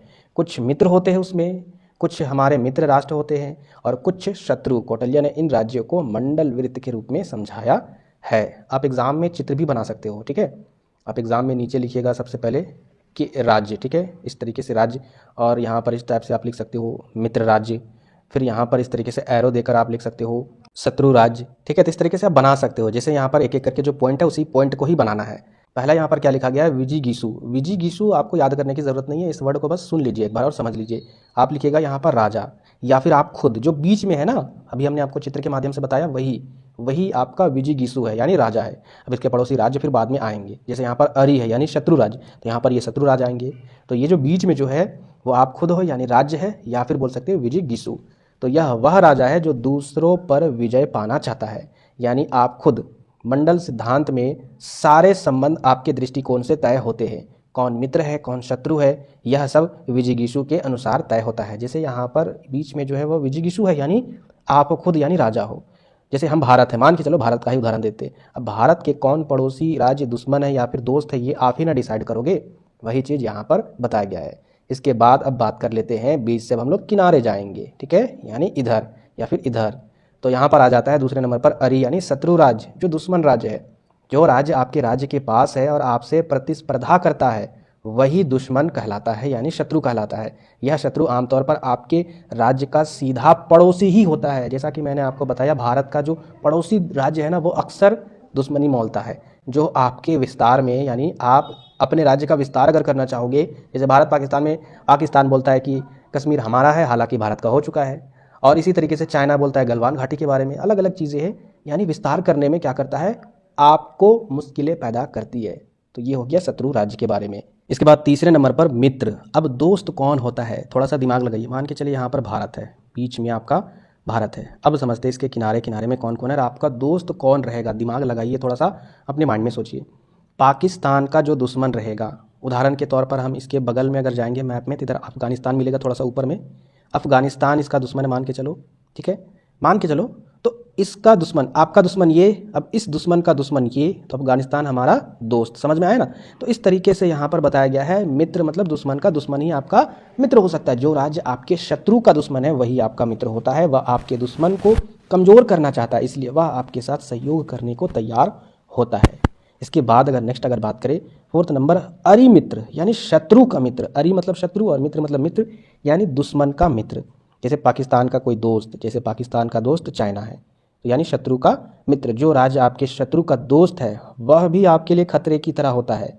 यह राज छिपकर या खुलकर आपके विरोध में काम कर सकता है, इसलिए सावधान रहना चाहिए। जैसे मैं आपको उदाहरण के तौर पर अगर बात करूं, जैसे हाल ही में इंडिया पाकिस्तान का जो युद्ध हुआ, उस युद्ध को कराने में किन का हाथ है आपको मालूम है? चाइना का हाथ है। कैसे उसका हाथ है वो समझिए। जब अमेरिका टैरिफ बढ़ा दिया पूरे तरीके से चाइना पर, जब टैरिफ बढ़ा दिया तो भाई चाइना जो है वो पूरे तरीके से लाचार हो गया था, और इससे भारत को भी मौका मिल सकता था अपने प्रोडक्ट को विदेशों में सेल करने का। तो इस तरीके से चाइना ये चीज़ नहीं चाहता था, यानी इन चीज़ों में कहीं ना कहीं भारत को आगे बढ़ना नहीं चाहता था, भारत को आगे बढ़ने के लिए नहीं देना चाहता था। इसलिए वह सारा कुछ ध्यान भटकाने के लिए या इन सभी चीज़ों में व्यर्थ रखने के लिए उन्होंने पाकिस्तान को बहकाकर और एक आतंकवादी हमला करवा दिया। तो इस तरीके से मैं आपको यही चीज़ बताना चाहता हूँ, पाकिस्तान का दोस्त जब चाइना है तो चाइना कभी नहीं चाहेगा, यानी दुश्मन का जो दोस्त होता है वह नहीं चाहता है कि आप आगे बढ़ो, ठीक है, यानी भारत आगे बढ़े।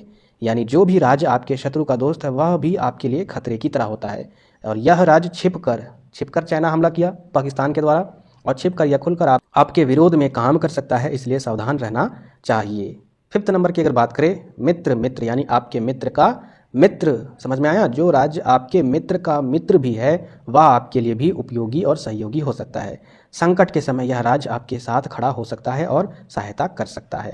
6 नंबर की अगर बात करें, अरी यानी शत्रु का शत्रु। यह वह राज्य है, अभी हमने देखा शत्रु का मित्र, ठीक है, शत्रु का मित्र। शत्रु का पाकिस्तान का कोई दोस्त होगा तो वो भी मेरे लिए दुश्मन है, लेकिन अगर शत्रु का शत्रु होगा, अब पाकिस्तान का कोई दुश्मन होगा तो वो मेरे लिए मित्र ना होगा। तो यह वह राज्य है जो आपके दुश्मन का भी दुश्मन है। यह राज्य भी आपके लिए मित्रता रख सकता है, क्योंकि आपका दुश्मन दोनों का एक जैसा है, यानी हमारा जो दुश्मन है वो दोनों के लिए एक ही है। तो इसलिए आप दोनों साथ आ सकते हैं और दोनों मिलकर अपने दुश्मन को उड़ा सकते हैं। चलिए अब उदाहरण के तौर पर समझ लेते हैं। अगर भारत एक राज्य है और उसके पड़ोसी देश चीन से तनाव है, यानी पड़ोसी देश चीन जो है उससे तनाव है, तो चीन का विरोधी देश भारत का स्वाभाविक मित्र माना जाएगा। चीन का जो विरोधी देश है वह भारत का मित्र बन जाएगा, जैसे जापान या फिर अमेरिका। यह मंडल सिद्धांत का व्यवहारिक रूप है। समझ में आया? ये मंडल सिद्धांत, निष्कर्ष के तौर पर आपको क्या लिखना है? कौटिल्य का मंडल सिद्धांत एक व्यवहारिक और कूटनीतिक विचार है जो बताता है कि राजा को अंतर्राष्ट्रीय संबंधों यानी अंतर्राष्ट्रीय स्तर पर अपने पड़ोसी राज्य से कैसे संबंध स्थापित करना है। ठीक है, इसमें सोच समझकर काम करना चाहिए। केवल ताकत से नहीं, नीति, मित्रता और रणनीति से भी विजय पाई जाती है। इसके बाद नेक्स्ट क्वेश्चन क्या आपका, रामायण कालीन राजनीतिक चिंतन की व्याख्या करें। यानी रामायण काल में किस तरीके से वहाँ की राजनीतिक व्यवस्था थी, वहाँ की राजनीतिक सोच थी, विचार था, इसके बारे में आपको मेंशन करना है। बहुत ही अच्छा था। पुरुषोत्तम राम का वो शासन काल था। चलिए समझते हैं, परिचय सबसे पहले देख लेते हैं। रामायण सिर्फ एक धार्मिक ग्रंथ नहीं है। लोग समझते हैं कि रामायण एक धार्मिक ग्रंथ है, लेकिन ऐसा कुछ नहीं है। उसमें राजनीति के बारे में, एक आदर्श समाज कैसा होना चाहिए, राज व्यवस्था कैसे चलाना चाहिए, ये चीज़ रामायण में भी मेंशन है। समझिएगा, पढ़िएगा तब ना जानिएगा, खैर जो भी है। बल्कि यह एक आदर्श समाज है। समझ में आया ना? राजनीति की भी झलक इसमें दिखाई देती है। इसमें मर्यादा पुरुषोत्तम श्री राम के जीवन और शासन के माध्यम से यह बताया गया है कि एक राजा को कैसा होना चाहिए और राज्य को कैसे चलाना चाहिए। रामायण काल में राजा, मंत्री, धर्म, न्याय, युद्ध, प्रजा सेवा, कर व्यवस्था आदि के बारे में गंभीरता से राजनीतिक सोच देखने को मिलती है। यानी ओवरऑल किस तरीके से एक राजा को राज्य व्यवस्था चलाना है, ये सारा कुछ बेहतर तरीके से इसमें मेंशन है। हालांकि लोग अभी कह रहे हैं, अभी की पार्टियां जो है वो कह रही है कि रामराज लाया जाएगा, लेकिन रामराज के नाम पर सिर्फ वोट बैंक बनाया जा रहा है। रामराज अगर वाकई में अगर आ जाए तो रामराज का मतलब क्या होता है? ऐसा नहीं कि किसी दूसरे धर्म को हम अपने धर्म में ले लें, ऐसा बिल्कुल भी रामराज नहीं कहता है। रामराज कहने का मतलब है जनता का विकास, देश का विकास। आप अभी खुद पढ़िएगा यहाँ पर रामराज के नियम कानून, खुद पढ़िएगा, तब आपको समझ में आएगा कि वाकई में रामराज होता क्या है, हिंदू राष्ट्र होता क्या है। चलिए, राज्य का स्वरूप कैसा होना चाहिए रामायण के अनुसार, कैसा होना चाहिए, उसका स्ट्रक्चर कैसा होना चाहिए एक राज्य का, एक देश का। तो राज्य एक संगठित व्यवस्था थी जहां राजा सबसे बड़ा शासक होता था। रामायण के काल की टाइम की यहाँ पर बात बताई जा रही है कि वहाँ के लोग एकजुट रहते थे, ऐसी व्यवस्था थी। वहाँ जो राजा होता था वह सबसे बड़ा शासक होता था। राज्य में कई विभाग भी होते थे, जैसे कि प्रशासन, सेना, न्याय आदि आज के टाइम में भी होती है।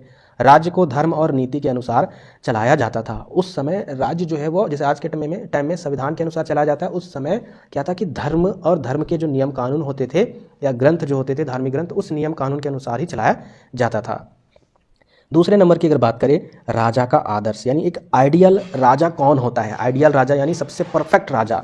तो रामायण में राजा को प्रजा का सेवक और धर्म का रक्षक माना गया है। यानी रामायण में राजा कैसा होना चाहिए और कैसा माना गया है? प्रजा का सेवा करने वाला और धर्म की रक्षा करने वाला। श्री राम ने खुद को प्रजा का हितैषी बताया, यानी इन्होंने श्री राम ने ये चीज़ बताया कि मैं प्रजा के हित के लिए ही सारा कुछ करूँगा, और उन्होंने किया भी, और कभी भी निजी हित का राज्य हित से ऊपर नहीं रखा। वह पर्सनल के लिए कुछ नहीं किया राज्य में, ठीक है। राम जनता की इच्छा के अनुसार निर्णय लेते थे। जैसे सीता का वनवास जो उन्होंने किया था, कहीं ना कहीं वो जनता के हितों के लिए ही किया था। इतना करना किसी राजा या प्रधानमंत्री या जो भी वर्तमान काल में अगर राजा बनने वाले हैं या फिर प्रधानमंत्री बनने वाले हैं, उसके अंदर में काबिलियत ही नहीं, जिस तरीके से पुरुषोत्तम राम के अंदर काबिलियत थी। इसके बाद अगर तीसरे नंबर की अगर बात करें, दंड नीति। वहाँ की दंड नीति कैसी थी वो समझिए। अपराधियों को सजा दी जाती थी, लेकिन दया और न्याय के साथ दी जाती थी। राजा का कार्य केवल दंड देना ही नहीं था, बल्कि समाज में शांति व्यवस्था बनाए रखना भी था। यानी दंड ऐसा भी नहीं देना चाहिए ताकि किसी एक समुदाय को बुरा लग जाए और वो उग्र हो जाए। ऐसा दंड व्यवस्था था जिससे समाज में शांति व्यवस्था बनी रहती थी। नेक्स्ट देखिए, धर्म और राजनीति का संबंध। वर्तमान समय की अगर बात करें, लोकतांत्रिक शासन व्यवस्था है। जब लोकतांत्रिक शासन व्यवस्था है तो इस शासन व्यवस्था में धर्म के अनुसार राजनीति नहीं है। निरपेक्ष देश है हमारा जो देश है, लेकिन उस समय ऐसा नहीं था। रामायण काल में धर्म और राजनीति एक दूसरे से जुड़े हुए थे। राजनीति को धर्म के अनुसार चलाना जरूरी माना गया था उस समय। धर्म का पालन ना करने वाले राजा को अधर्मी और अयोग्य माना जाता था। यानी उस समय अगर जो धर्म का पालन नहीं करता था उसे अधर्मी राजा माना जाता था और अयोग्य राजा माना जाता था।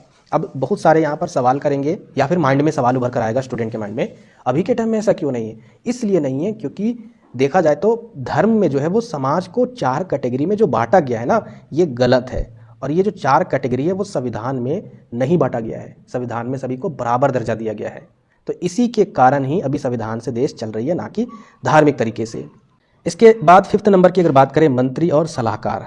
तो राजा अकेले निर्णय नहीं लेते थे। उस समय श्री राम के शासन में योग्य मंत्री और पुरोहित होते थे, जैसे कि वशिष्ठ, सुमंत्र, हनुमान आदि, ठीक है। ये मंत्रीगण थे और इन्हीं के द्वारा ही सारा निर्णय लिया जाता था। राजा के द्वारा जो भी चीज़ें होती थी वो सारा इन्हीं के द्वारा ही राय मशवरा करके किया जाता था।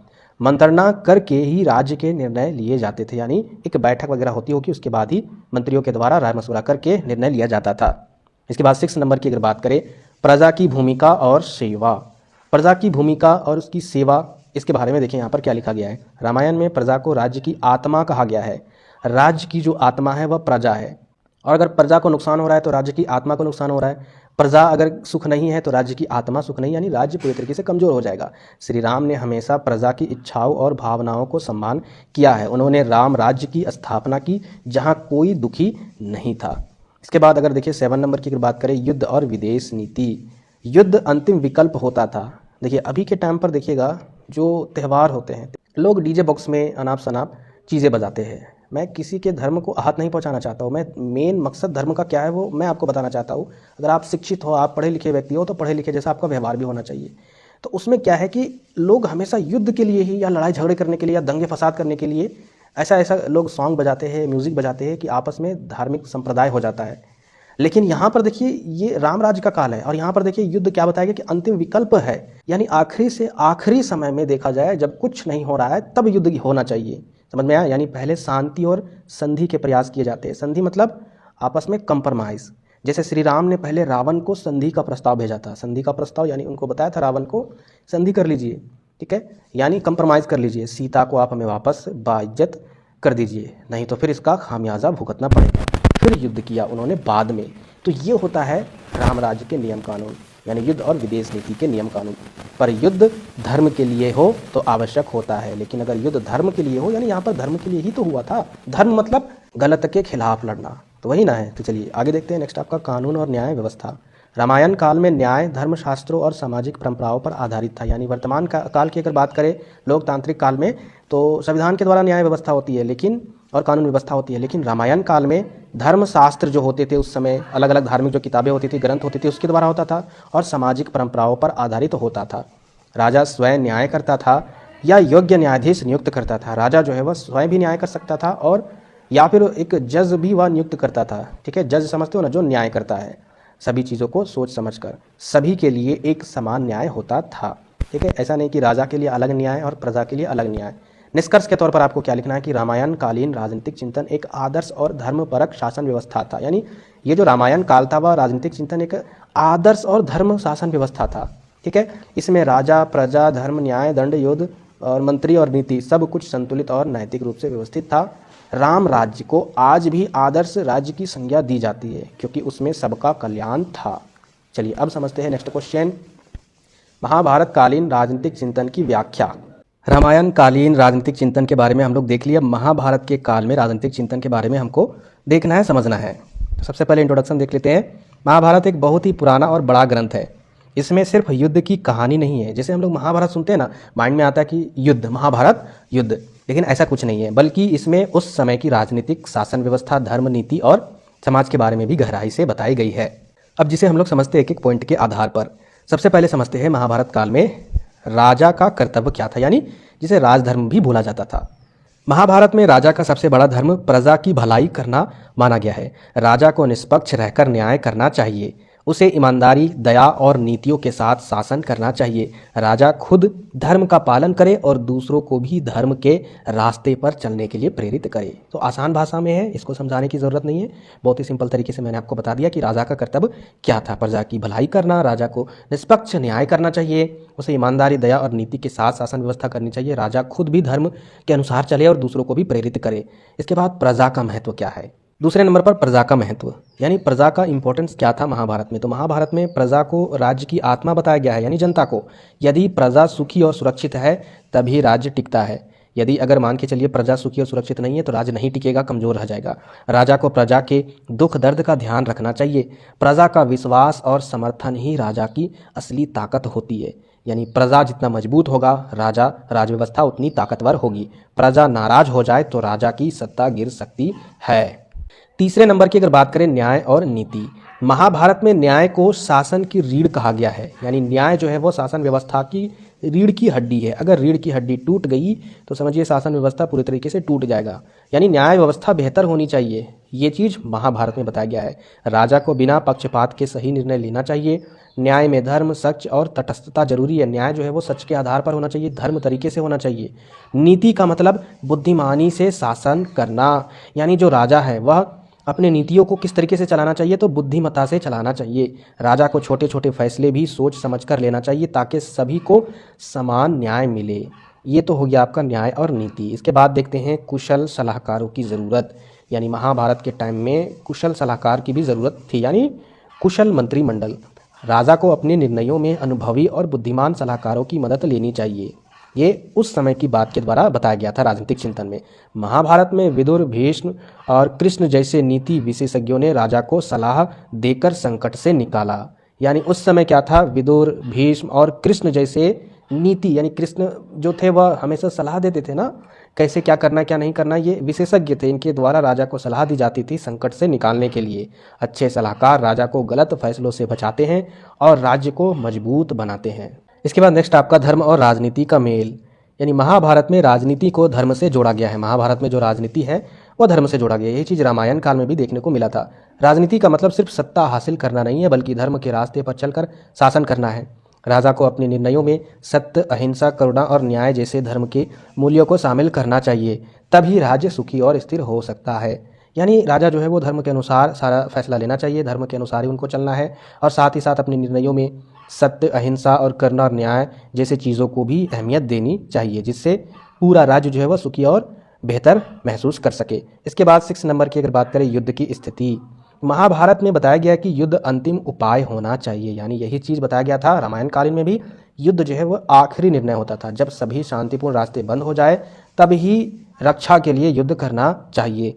युद्ध में भी नियम होते हैं, जैसे निर्दोषों को नुकसान ना पहुंचाना। युद्ध को धर्म युद्ध कहा गया, यानी धर्म के लिए ही लड़ा गया युद्ध।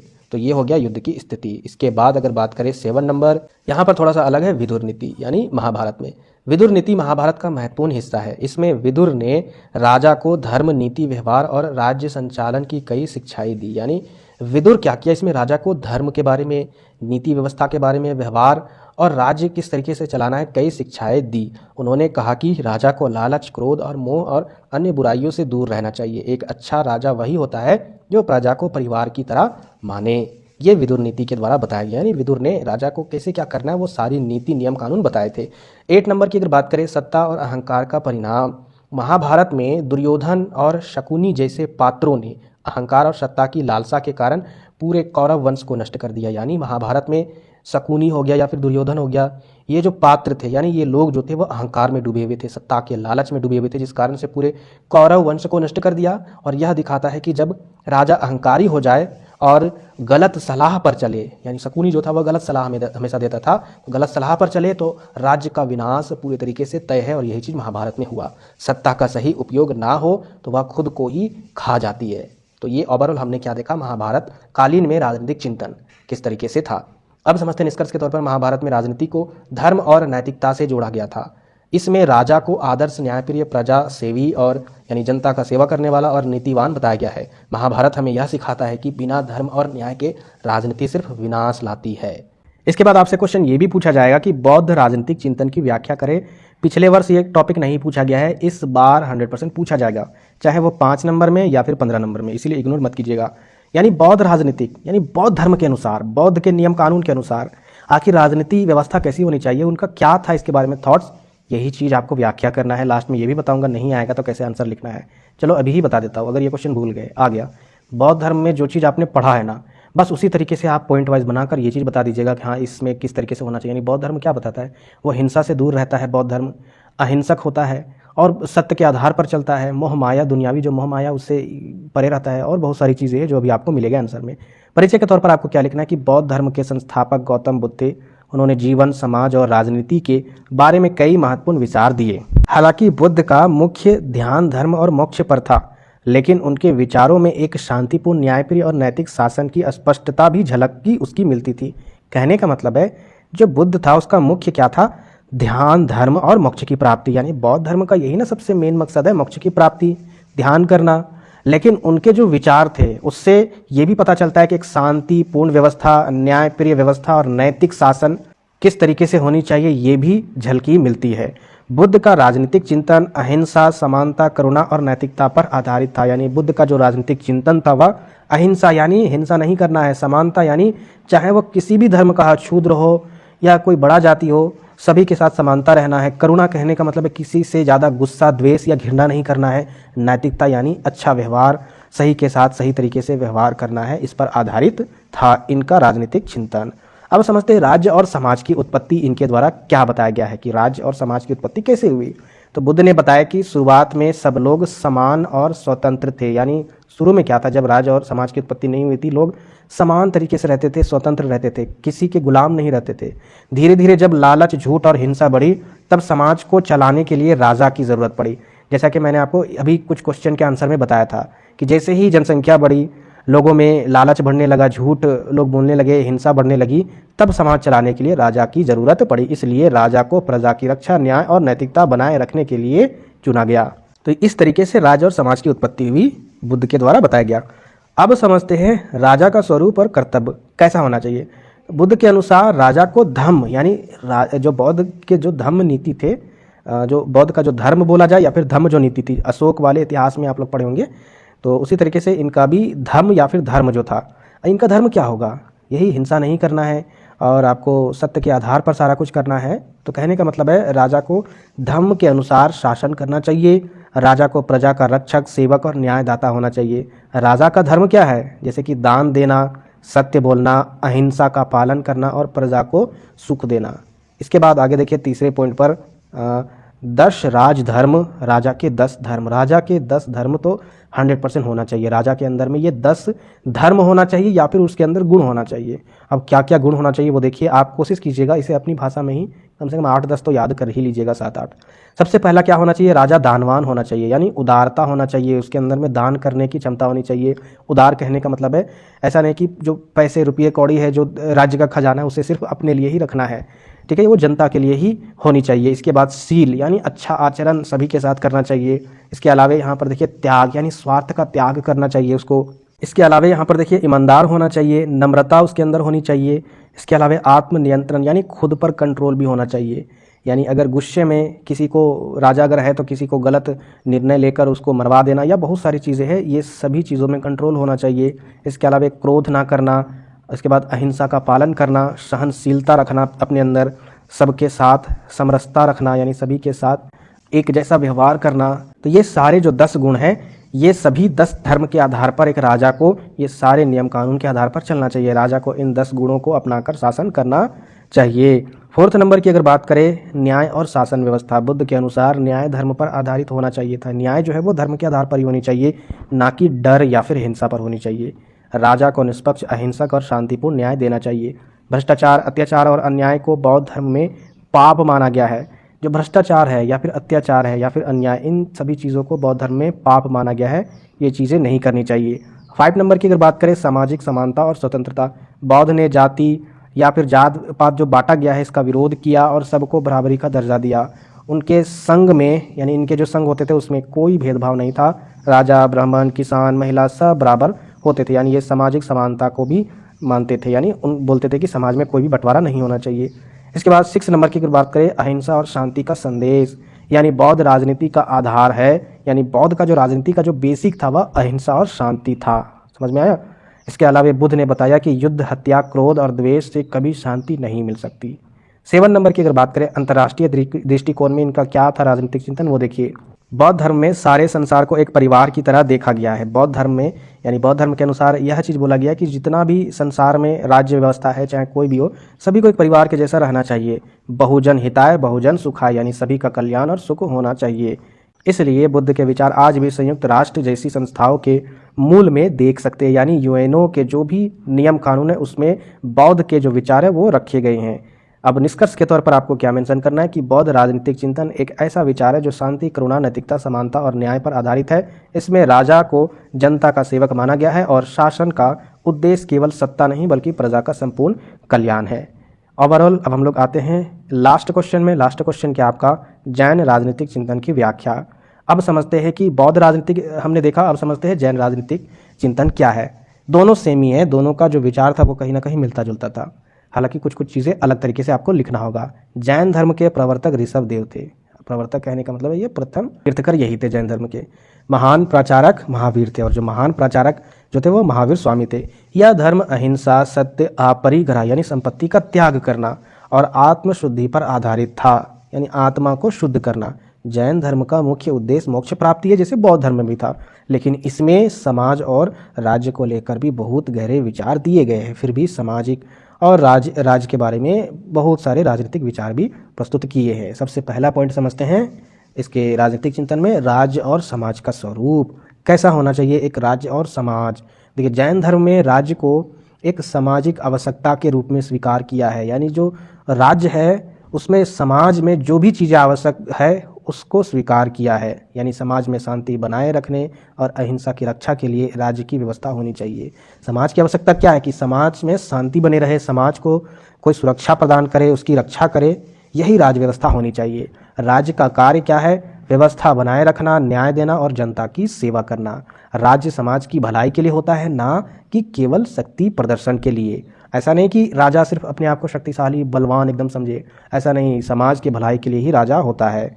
ये तो बताया गया इनके द्वारा क्या, राज्य और समाज का स्वरूप। अब समझते हैं आदर्श राजा का स्वरूप कैसा होना चाहिए। तो जैन दर्शन में राजा को धर्म का पालन करने वाला और अहिंसा को बढ़ावा देने वाला माना गया है। राजा को अपने पद का उपयोग प्रजा की सेवा, दया और सत्य के लिए करना चाहिए। यानी इनके द्वारा क्या बताया गया कि राजा धर्म के अनुसार ही चले, अधर्मी ना बने और हिंसा ना करे, अहिंसा को ही बढ़ावा दे। राजा को अपने पद का उपयोग सिर्फ और सिर्फ प्रजा की भलाई, सेवा करने के लिए ही करे और सच्च के रास्ते पर ही चले, ऐसा राजा होना चाहिए। इसके बाद हम लोग देखते आगे अहिंसा और राजनीति, यानी इन दोनों का मेल होना बहुत ज़रूरी है। ये चीज़ किन्होंने बताया, जैन धर्म के अनुसार। यानी जैन धर्म का सबसे बड़ा सिद्धांत अहिंसा परमो धर्मा, यानी अहिंसा सबसे बड़ा धर्म है। जैन राजनीतिक विचारों में हिंसा, युद्ध, दमन या शक्ति का दुरुपयोग बिल्कुल नकारा गया है। यानी जैन धर्म के अनुसार लड़ाई झगड़ा, हिंसा, किसी पर दमन, शोषण करना या अपने शक्ति का गलत इस्तेमाल करना, ये चीज़ नकारा गया है जैन धर्म में।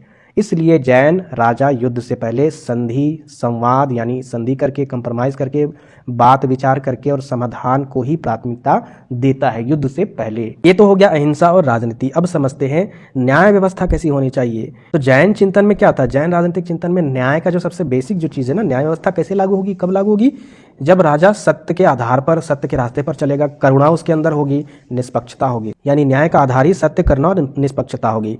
राजा को हर वर्ग के लोगों के साथ समान व्यवहार करना चाहिए। दंड का उद्देश्य सुधार होना चाहिए, ना कि बदला होना चाहिए। बहुत सारा आंसर यहाँ पर आपको मिलता जुलता मिलेगा, जो चीज़ मैंने आपको पहले भी आंसर में बताया था। 5th नंबर की अगर बात करें, कर व्यवस्था कैसी होनी चाहिए, तो देखिए कर लेना राज्य का कार्य है, लेकिन वह उचित, सीमित और धर्मपूर्वक होना चाहिए। यानी उतना ज़्यादा कर नहीं लेना चाहिए जिससे जनता को नुकसान पहुँचे। सीमित मात्रा में और धर्म के अनुसार ही लेना चाहिए, धर्मपूर्वक। राजा को कर वसूलते समय प्रजा पर अत्याचार नहीं करना चाहिए और कर का उपयोग केवल और केवल जनता के कल्याण के लिए ही होना चाहिए। 6 नंबर की अगर बात करें, युद्ध और शांति नीति, यानी जैन दर्शन में युद्ध को एकदम अंतिम विकल्प बताया है। जिस तरीके से अलग जितने भी हमने पढ़ा, रामायण का राजनीतिक चिंतन, महाभारत का राजनीतिक चिंतन, फिर हमने बौद्ध का राजनीतिक चिंतन पढ़ा, इन सभी में क्या देखा कॉमन बात है कि युद्ध को अंतिम निर्णय ही बताया गया, अंतिम विकल्प। पहले वाद विवाद या जो भी चीज़ें हैं, संधि वगैरह, उन सभी चीज़ों से पहले निपट लिया जाए। अगर इससे नहीं होगा तब युद्ध किया जाए। राजा को सभी कोशिशें शांति और संवाद के लिए करनी चाहिए। हिंसा का केवल रक्षात्मक स्थिति में ही स्वीकार किया जा सकता है। हिंसा या युद्ध कब करना चाहिए? जब आपको अपनी रक्षा करना हो, वो भी धर्म की रक्षा के लिए। ठीक है, ये तो हो गया युद्ध और शांति नीति कैसी होनी चाहिए। 7 नंबर देखिए, तपस्वी और राजा का संबंध, यानी जैन धर्म में तपस्वियों और साधु संतों का उच्च स्थान है। यानी जैन धर्म में तपस्वियों को और साधु संतों को ऊंचा स्थान दिया गया। राजा को तपस्वी से मार्गदर्शन लेना चाहिए और जैन धर्म के अनुसार बताया गया कि राजा को तपस्वियों से ही सलाह और मार्गदर्शन ही लेना चाहिए और उनके उपदेशों के अनुसार शासन करना चाहिए। जो भी साधु संतों के द्वारा उपदेश दिए जाते, उपदेश कहने का मतलब जो विचार होते हैं, अच्छे विचार, उनको ग्रहण करना चाहिए राजा को और उनके नियम कानून से शासन व्यवस्था चलानी चाहिए। अब समझते हैं निष्कर्ष। निष्कर्ष के तौर पर आपको क्या लिखना है कि जैन राजनीतिक चिंतन एक धार्मिक, नैतिक और अहिंसक राजनीति का आदर्श प्रस्तुत करता है। इसमें राजा को प्रजा का सेवक माना गया है, जो अहिंसा, करुणा, सत्य और समता के साथ शासन करता है। जैन दर्शन आज की राजनीति को भी सिखाता है कि बल से नहीं, नीति, शांति और नैतिकता से समाज को चलाया जा सकता है। तो इतना मेहनत हमने किया है, तो कम से कम वीडियो को लाइक और चैनल को सब्सक्राइब, ठीक है, और वीडियो को शेयर कीजिएगा और एक छोटा सा प्यारा सा कमेंट जरूर कीजिएगा। मिलते हैं फिर नेक्स्ट वीडियो में।